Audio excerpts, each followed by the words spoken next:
Freddie, a good win against Sale last time out, and really good to get the 5 points. What were your thoughts on the game? Started off well. First 60 minutes we were great. We were clinical. We started first 20 minutes or so. We started really well. Put pressure on them early, got in behind them. Our maul got going. Started getting more from that. But the overriding feeling at the end was sort of our last 15 minutes where we let them into it. And I know obviously we dominated the game, but there was a strong chance we would have lost that game. So we're delighted. I mean, it's 5 points, but there's growth there. There's growth, and it's a win. But there's obviously still plenty to work on.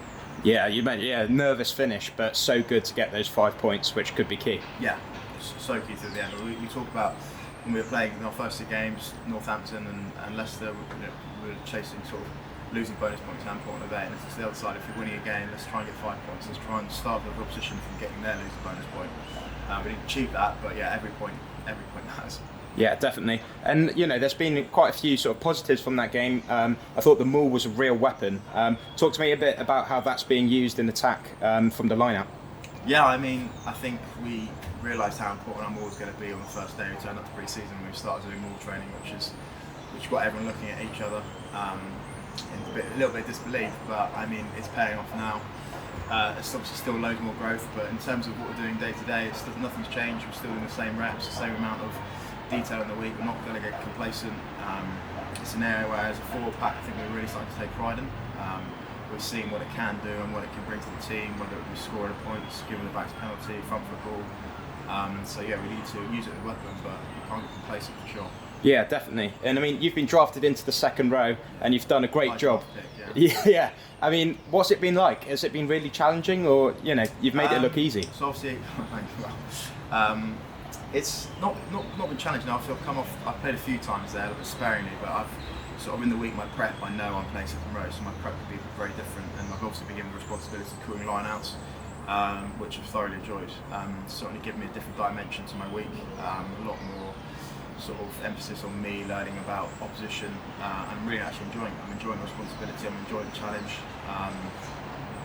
and yeah, hopefully long may it continue on that front. Yeah, definitely. I mean, you mentioned the line out there. What else is different, changing positions like from back row to second row? A little bit of you put yourself in a position where you've got to learn a lot more in the week.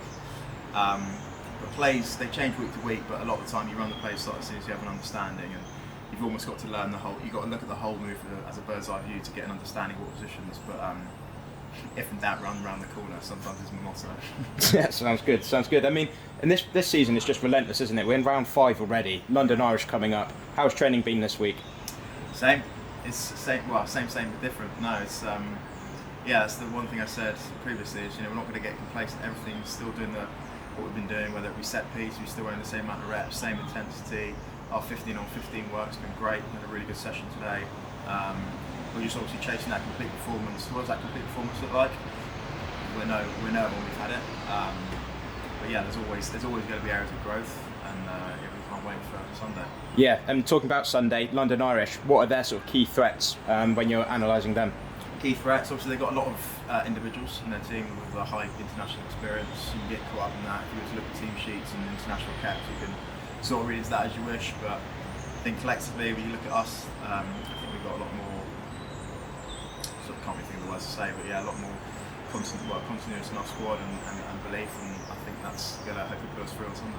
Yeah, hopefully. And just a word on the fans. I mean, how good is it to have them back in the stadiums, after a long 18 months playing without them? It must make a real difference to be out there having them cheering you on. Yeah, it's special. I think I've been at the club now, it's my 6th season, which is a good amount of time, not a serious amount of time, but you sort of go through every game and you don't take it for granted, but the sport's there every week and you know it's there, and then when it's been taken away from you, you then have the realisation of, you know what, you don't realise how much you depend on them. Having them back now, I mean, I think everyone in our squad, I think even the guys who've been longer than me have said it, is, it's almost like a lump around your throat sort of stuff in the first game, seeing how much support it was, and you're like, wow, that's actually amazing.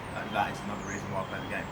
Yeah, definitely. And I mean, they travel as well. Hopefully a lot of them will be coming to London Irish, and it's just great to see them out on the road as well, isn't it? Yeah, there'll be loads there. So my parents come to mostly away games as well, so any excuse to wear a Gloucester shirt, they'll be in one.